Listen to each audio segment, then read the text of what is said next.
Assalamualaikum warahmatullahi wabarakatuh. Teman-teman, kembali kita akan membahas perangkat kontrol berupa PLC, di mana sebelumnya teman-teman sudah mengetahui singkatan PLC adalah Programmable Logic Control. PLC ini pertama kali dikembangkan pada tahun 1968.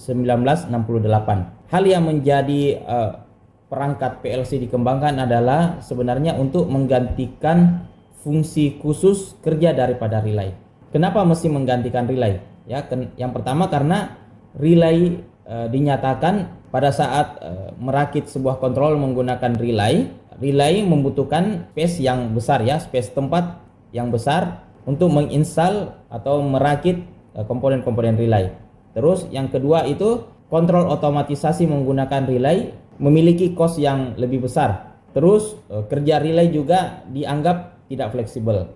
Selain itu tentunya dari segi wiringnya yang sangat rumit dan sangat banyak serta membutuhkan perawatan yang rutin.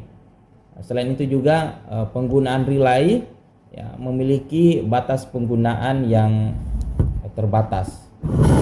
Ada seorang ilmuwan bernama L.A. Bryan pada tahun 1997 menceritakan bahwa pada divisi Hydramatic di General Motor Corporation telah berkembang keinginan untuk memiliki peralatan sistem kontrol yang lebih fleksibel untuk menggantikan tadi sistem kerja khusus daripada relay. Karena kerja daripada relay ini dianggap yang pertama cost-nya yang besar tentunya, yang kedua menggunakan space ruang yang lebih besar, terus dianggap tidak fleksibel, rancangan pengkabelannya yang lumayan rumit dan sangat banyak, serta membutuhkan perawatan rutin.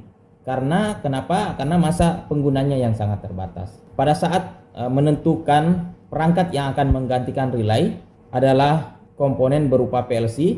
Nah, PLC ini kemudian harus memiliki ketentuan-ketentuan untuk melakukan proses kerjanya di industri. Yang pertama itu mampu bekerja di lingkungan industri yang berat, Yang kedua sangat mudah diprogram atau programmable dan mudah untuk perawatan bagi teknikus maupun desainer. Yang ketiga, pemasangannya dapat dilakukan dengan mudah.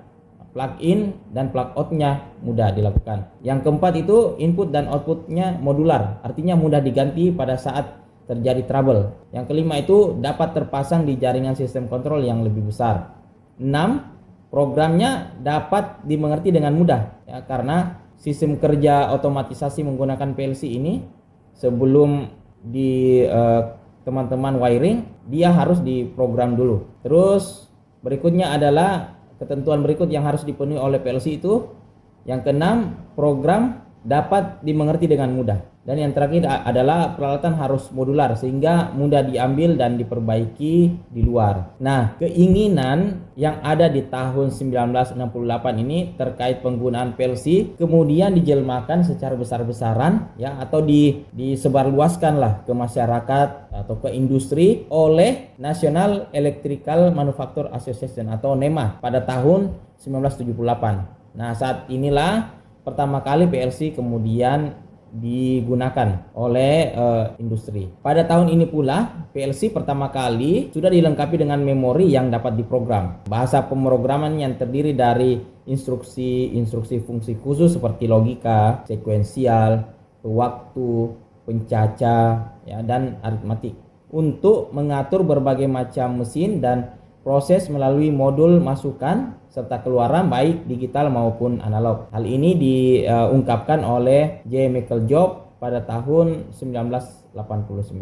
Kemudian 3 tahun kemudian peralatan pengendali ini secara besar-besaran direalisasikan di beberapa industri di Jerman. Nah, pemakaian peralatan ini memang pada mulanya hanya digunakan untuk mengoperasikan proses-proses peralatan besar. Seperti misalnya proses-proses pengaturan bahan-bahan berjalan, transportasi di industri yang kompleks, proses-proses produksi pada industri petrokimia dan proses kimia. Nah, kemudian pada tahun-tahun berikutnya pemakaiannya sudah semakin meluas sampai pada peralatan mesin-mesin mesin otomatis sederhana. Kemudian muncul juga sebuah produsen mobil di Amerika Serikat utama setelah munculnya PLC ini, kemudian mengusulkan sesuatu yang disebut dengan Modular Digital Controller atau MODICON. MODICON atau perangkat kontrol berbasis komputer ini diperkenalkan tipe yang pertama adalah PDP-8 MODICON 084. MODICON 084 ini kemudian membawa PLC pertama kali juga